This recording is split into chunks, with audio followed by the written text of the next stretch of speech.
Intercepted communications confirm the Islamic Revolutionary Guard Corps has activated long-dormant sleeper cells across the European continent. Their target is not military, but civilian.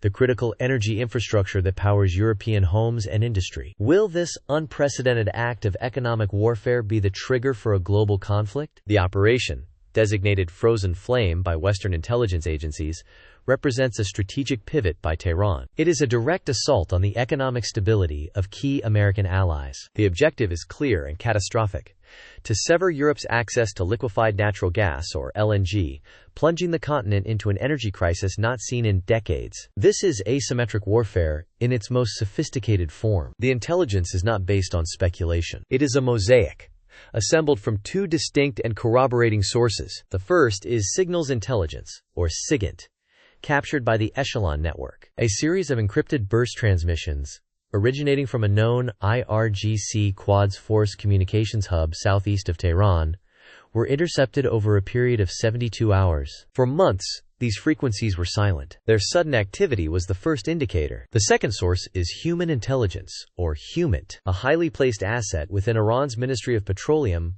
provided confirmation. This source reported an unusual requisition of detailed schematics for European civilian port facilities, specifically focusing on cryogenic containment and regasification systems. These are the core components of an LNG terminal. The requisitions were back-channeled to the Quads Force Special Operations Directorate, bypassing all normal protocols. The pattern is undeniable. The threat is credible and imminent. The cells tasked with executing Operation Frozen Flame are not conventional soldiers. They are a network of embedded agents, cultivated by the IRGC over years, even decades. These individuals are deeply integrated into European society. They are university students, logistics managers, import-export business owners, and even port engineers. They hold valid passports, speak local languages fluently, and have no prior criminal records. They are, for all intents and purposes, invisible until they are activated. Their activation signal was not a coded phrase on a shortwave radio. It was a sequence of seemingly innocuous financial transactions, routed through a shell corporation in the United Arab Emirates to dozens of separate bank accounts across the Eurozone. The amounts were small, under the €10,000 threshold that triggers automatic reporting to financial authorities. Each transaction contained a unique 9-digit reference number. This number is their execution order. This brings us to the first rehook. The strategic objective here is not just physical destruction, it is market chaos. Europe's natural gas storage is currently at 87% capacity, a figure that provides a thin buffer against supply disruptions. But what does this mean for you and for the global markets? The destruction or disabling of just two major LNG terminals, such as the Gate terminal in Rotterdam and the Zeebrugge terminal in Belgium, would eliminate over 40% of Europe's LNG import capacity overnight.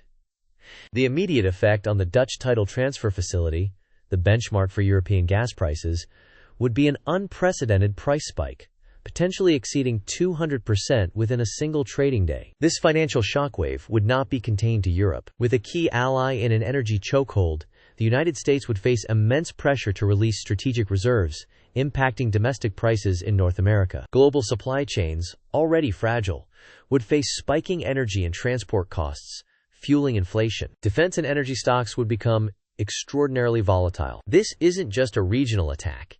It is a calculated blow against the entire Western economic system. The methods of attack detailed in the intelligence reports are multifaceted, designed for maximum, sustained disruption. Phase 1 is cybernetic. The cells are believed to possess zero-day exploits targeting the supervisory control and data acquisition, or SCADA, systems that manage terminal operations. A successful intrusion could allow operatives to manipulate pressure valves, disable safety overrides, and feed false data to human operators, creating the conditions for a catastrophic industrial accident from a remote location. Phase 2 is physical sabotage. The HUMINT source warned of small, specialized teams trained in underwater demolitions. Their likely targets are the submerged intake and outfall pipes that draw in seawater to warm the supercooled LNG. A breach in these pipes would be difficult to detect and even more difficult to repair, potentially taking a terminal offline for weeks, if not months. The teams are reportedly equipped with compact, shaped charges that can be attached by a single diver,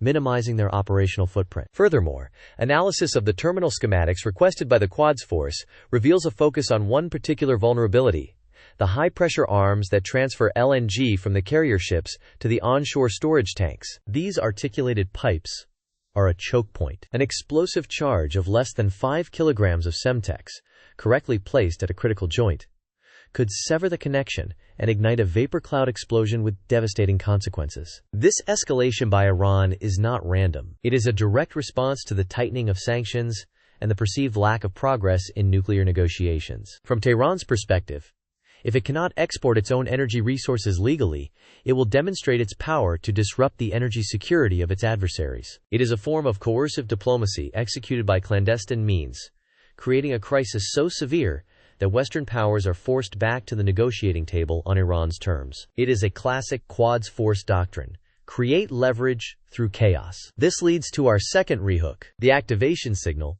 the series of financial transactions, was sent approximately 96 hours ago. Intelligence analysts at both the National Security Agency and the British GCHQ believe this initiates a standard 7-day preparation window for the sleeper cells. This is not a guess. It is based on protocols observed in previous, thwarted IRGC plots. But what does this timeline mean for European security services? It means the clock is already ticking, and they are starting from behind. The operatives have had 4 days to conduct final reconnaissance, assemble their equipment, and move into position. The primary challenge for counterterrorism units is the nature of the targets. LNG terminals are sprawling, complex industrial sites, often located within larger commercial ports. Securing every meter of their perimeter, every pipe, and every computer system against a dedicated, highly trained internal threat is a monumental task. The IRGC has selected its targets based on a deep understanding of these vulnerabilities, likely aided by years of intelligence gathering by its embedded agents. A joint task force has been established at NATO headquarters in Brussels, codenamed Steadfast Guardian. It is a frantic, multinational effort to hunt for ghosts. Security bulletins have been issued to all major European energy companies, and port authorities have elevated security to their highest levels. But they are searching for individuals who, on paper, have every right to be exactly where they are. How do you find a saboteur who has the uniform and credentials of a maintenance engineer? The latest intelligence intercept, captured just 2 hours ago, adds a terrifying new layer of urgency. It was not an encrypted data burst. It was a simple, 2-word phrase transmitted on a previously dormant commercial radio frequency, piggybacked on a local weather report broadcast out of Hamburg, Germany. The phrase was, "Candles are lit." Counterterrorism agencies across 5 European nations are now in a frantic race to understand its meaning before it's too late. The initial analysis is grimly straightforward. In clandestine parlance, lighting a candle signifies the start of a vigil, the final moments before an event. The consensus within Steadfast Guardian is that this is the go signal. The 7-day window has just been cut short. The attacks are now believed to be imminent, likely within the next 24 to 48 hours.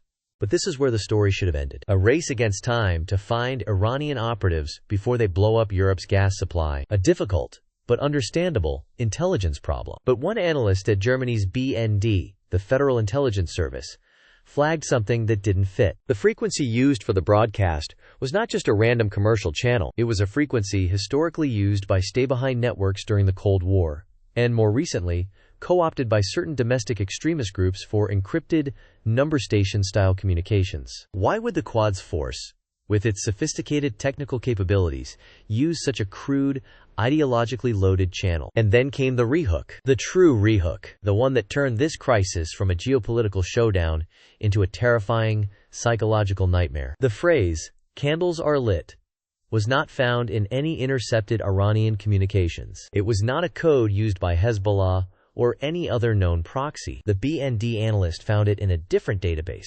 It was pulled from the encrypted hard drive of a neo-fascist cell leader arrested in Saxony 2 years prior. It was the title of the first chapter of his unpublished manifesto. In the manifesto, the phrase symbolized the eve of the Tag der Reinigung, the day of purification. It was a call for insiders, for patriots working within the system, to initiate the collapse of the corrupt, globalist state by destroying its critical infrastructure. The target list in that manifesto was not limited to political buildings. It specifically named LNG terminals as a primary target, calling them the umbilical cord of the foreign energy that poisons our nation's blood. Suddenly, the entire threat matrix inverted. This was not just an Iranian plot. It was a hybrid operation of unimaginable cynicism. The Quds force hadn't just planted its own foreign agents. It had cultivated and weaponized Europe's own internal demons. They found disillusioned, radicalized European nationals, gave them training, sophisticated equipment, and a target